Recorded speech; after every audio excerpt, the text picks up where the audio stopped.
Welcome to the Explainer. Let's jump right in, because today we're tackling an absolutely critical survival skill for anyone dealing with data.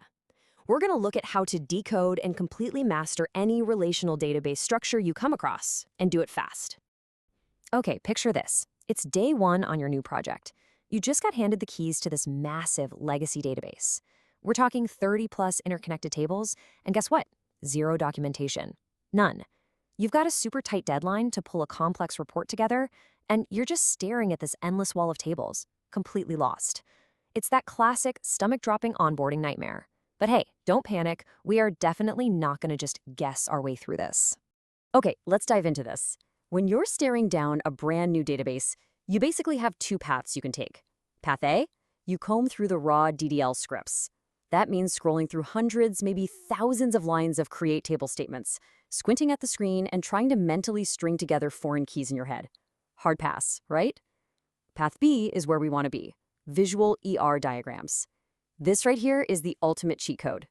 Instead of fighting blocks of text, you get this incredible relief of instant clarity. Everything is laid out as connected visual entities, showing you exactly how the whole system actually works together. So to get that kind of visual clarity, we use what's called an enhanced entity relationship, or EER diagram. If we break it down, it's just a graphical representation. It maps out your entities, which are your tables, their attributes, meaning the columns, and the exact relationships that connect them all inside the system. It basically takes all that abstract, hard-to-read text and turns it into a tangible, super easy-to-read map. And this brilliantly illustrates exactly what I mean. When you map this out on the MySQL Workbench canvas, your tables like address, city, and country show up as these clearly defined little rectangles, neatly holding all their specific attributes. But the really important part? That golden yellow connection line linking them together. That isn't just there to look pretty. It's telling you a very specific, crucial story about how data actually flows between those tables. Now, to actually read that story, we need to talk about cardinality. It sounds fancy, but in database design, cardinality just represents the numerical rules or constraints placed on relationships between your entities. Basically, in plain English, it's telling you exactly how many instances of one table are allowed to associate with another table. It is absolutely crucial for understanding the specific nature of how your tables interact. Let me act as your guide here and break down the symbology so you can read this map instantly. You'll generally run into three main types of cardinality. First, there's one-to-one. That's a single instance relating to exactly one other instance. You'll see it as a single line with a little one on each end. Easy. Second, one-to-many. You're going to see this everywhere. Think of a customer who can place multiple orders, right? That's shown with a one on one end, and on the many side, there's a three-pronged fork. Database folks affectionately call this the crow's foot. Finally, you have many-to-many, multiple instances on both sides, like students and courses.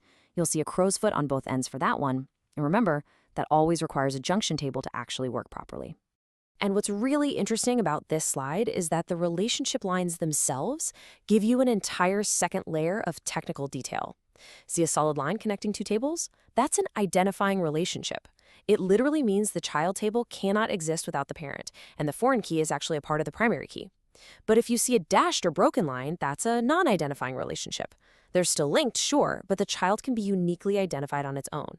So literally, at a single glance, just checking if the line is solid or broken and looking for that crow's foot, you instantly know the strictness and the scale of the dependency. All right, so how do we actually get this magical visual map for our undocumented 30-table nightmare?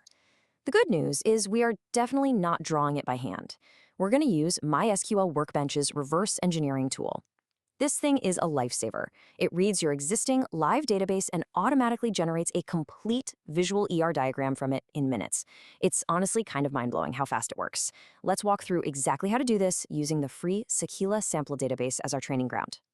Let's step through the database reverse engineer wizard together. It is surprisingly simple, literally just 4 steps. First up, you set your connection selection to the target MySQL server. Second, your schema selection, which is just picking which databases you actually want to map. Third is object selection. I love this part because you can filter tables.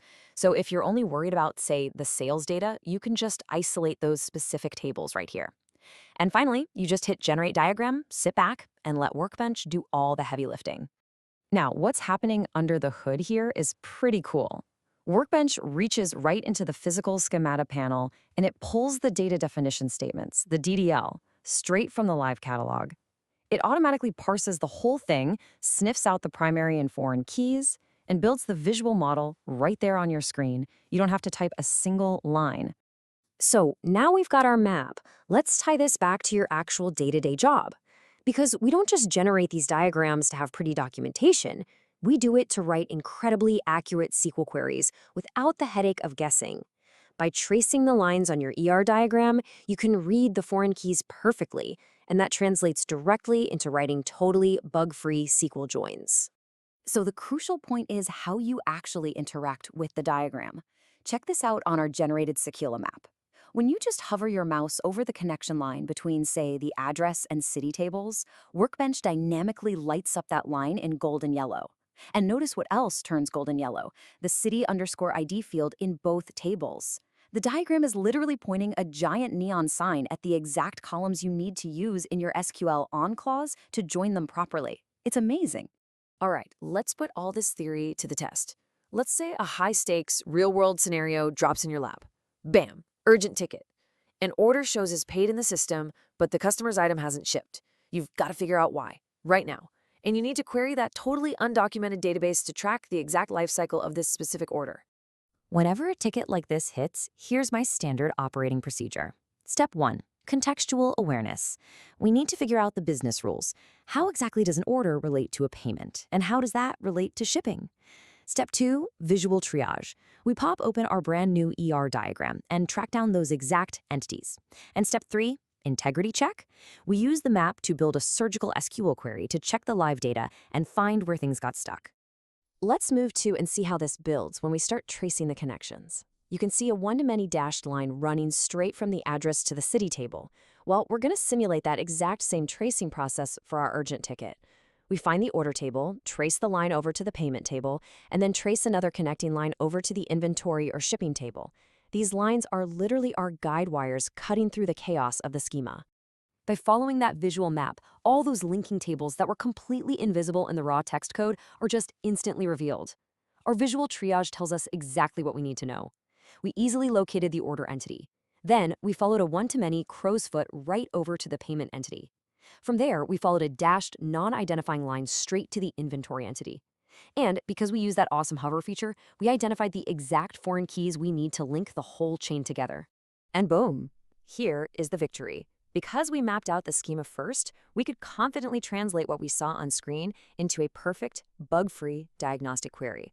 We're selecting from orders, joining payments on the order ID that Workbench literally highlighted for us, and joining inventory on the inventory ID. Now we just run this, and we can immediately see exactly where the data disconnect happened for our customer. No guessing, no syntax errors, just pure surgical precision. So, there you go. You've just seen how to take a 30-table nightmare and turn it into a clearly marked, totally manageable roadmap. The Enhanced Entity Relationship Diagram isn't just some static picture you throw in a wiki.